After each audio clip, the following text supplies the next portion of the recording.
Hi, I'm Shane Graham, professor of English at Utah State University, and I'm here to talk about paragraph development in academic writing. Let me start with some disclaimers. This advice applies more to some disciplines than to others. I teach English literature, and so what I'm really talking about is paragraph development in an interpretive discipline like English literature or art history or history to some extent. I think you'll find if you look at scholarship published in these interpretive humanities disciplines, you'll see that they look a lot like the paragraphs that I'm about to describe for you. If you are writing a paper for a science class, that might have different conventions. So I don't want to suggest that the advice that I'm about to give you applies universally to every kind of academic writing. And let me also emphasize the academic part here. If you have taken a class in journalism, you will have learned to write paragraphs that are much shorter, much tighter than the kinds of paragraphs that I'm going to show you today. So you'll see on the screen the structure of a typical paragraph in academic writing. And I'm talking about body paragraphs here, introductions and conclusions follow their own logic. Very frequently, paragraphs in academic writing start with a transitional sentence. The best paragraphs often use the review preview technique, meaning that it refers back to what was said in the earlier paragraph or earlier in the essay by way of refreshing the reader's memory and linking the paragraph to the one that came before, so that each paragraph doesn't stand on its own. It's part of a larger argument and flows very logically out of the previous paragraph. The second thing on the list here is a topic sentence. Very frequently, those first two tasks are performed by the same sentence. In some cases, you may need a full sentence to make that transitional move of reviewing and then previewing what's about to come in this paragraph.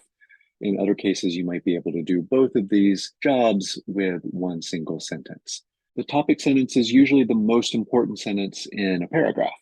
It's the one that tells the reader what to expect from the paragraph, what to look for. Ideally, it also tells us how does this paragraph, how does the evidence that I'm about to look at fit into the larger argument that I'm making in the essay as a whole. In other words, it reminds the reader of the thesis statement and it hints at how the evidence that you're about to look at helps you to prove that thesis statement, to make the case for your interpretive claim. The rest of the paragraph then provides examples. In the case of literary studies, these examples are usually or very often direct quotations because in literary studies, we are very much in the business of analyzing text.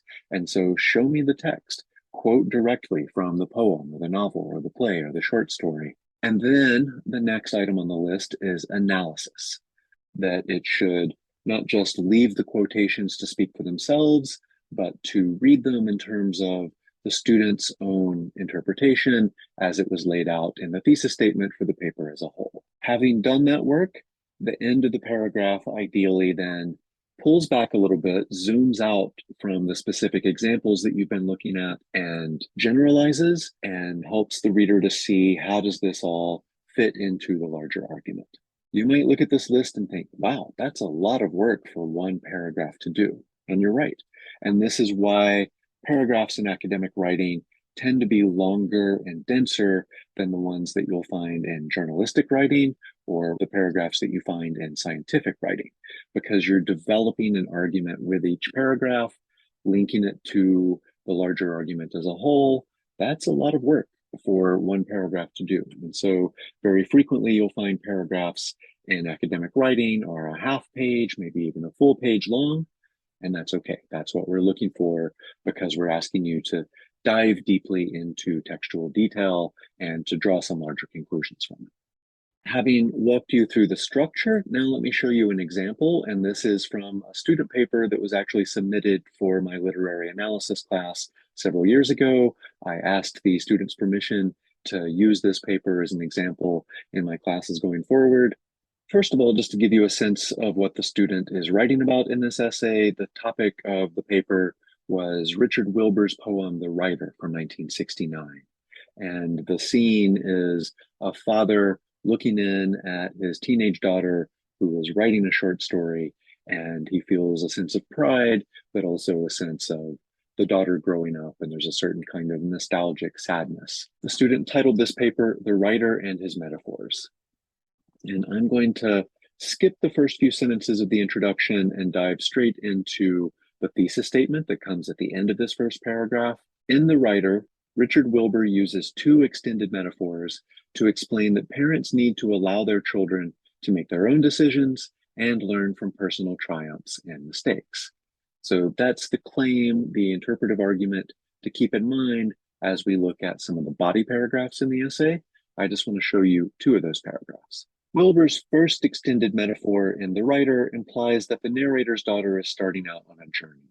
The metaphor, most prominent in the first three stanzas of the poem, is of a voyage at sea. In the first stanza, the narrator states, "In her room at the prow of the house, my daughter is writing a story." Wilbur is using the prow as a vehicle to imply that the tenor, the house, is a ship. From this metaphor, the reader can begin to visualize the narrator's daughter setting forth on a figurative journey. Because she is described as being at the prow instead of the back or side of the ship, the reader may also get the sense that she is eager to take this journey. As her literal task is writing a story, the reader can then feel her excitement as she plunges into her craft. Indeed, she seems to be hard at it. In lines 5 through 6, the narrator describes hearing a commotion of typewriter keys like a chain hauled under a gunwale. Though this last line is actually a simile containing the word like, it still furthers the goal of the extended metaphor. By comparing the rapid and repeated sounds of the typewriter to the sound of a chain being pulled up the side of a ship, Wilbur is depicting the daughter's eagerness to metaphorically set sail. Notice the move that the student makes at the end of this first body paragraph, that zoom out, thinking about the big picture, thinking about what do these quotations that I've just spent a few sentences analyzing really tell us? How do they help us to understand the meaning or the takeaway from the poem more clearly? And now, as we move into the second body paragraph, pay attention to how the student is using the review preview technique, reminding the reader what's come before, what the thesis statement is, what the larger argument of the essay is, and then offering a topic sentence for this paragraph. The daughter appears ecstatic about this metaphorical voyage, but as the metaphor progresses, it seems that the narrator is not so enthusiastic. The narrator continues, "Young as she is, the stuff of her life is a great cargo, and some of it heavy. I wish her a lucky passage." The first tenor in this stanza is the stuff or experiences of the young girl's life, which are compared to a ship's great cargo, the vehicle. This furthers the sea voyage metaphor, as does the narrator wishing his daughter a lucky passage. By continuing the extended metaphor of a journey at sea, Wilbur is showing that the narrator, like most parents, is feeling a twinge of worry as his child yearns for independence. And I've actually cut out a couple of sentences here just for the sake of brevity. The paragraph then concludes, with this first extended metaphor, Wilbur could be suggesting both that the daughter is eager to depart on a journey of self-discovery and that her father, the narrator, is apprehensive of such a journey's effects. So a lot going on in this paragraph. We start with the transition and the topic sentence. The second sentence then gives us some direct quotations from the poem. The third, fourth, and fifth sentences then dig deep into those examples.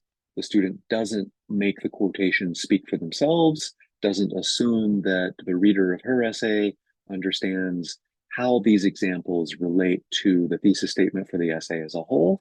She does that work for us. She unpacks the quote, comments on specific lines, images, the tenor and the vehicle, which is the technical language for unpacking the structure of a metaphor. And then finally, at the end of the paragraph, once again, the student zooms back out and thinks about how do these examples, how do these lines of poetry help us understand how all of this fits together, how it fits into the larger argument. I hope that's helpful. If you have any questions, I encourage you to email me at shane.graham@usu.edu. Take care.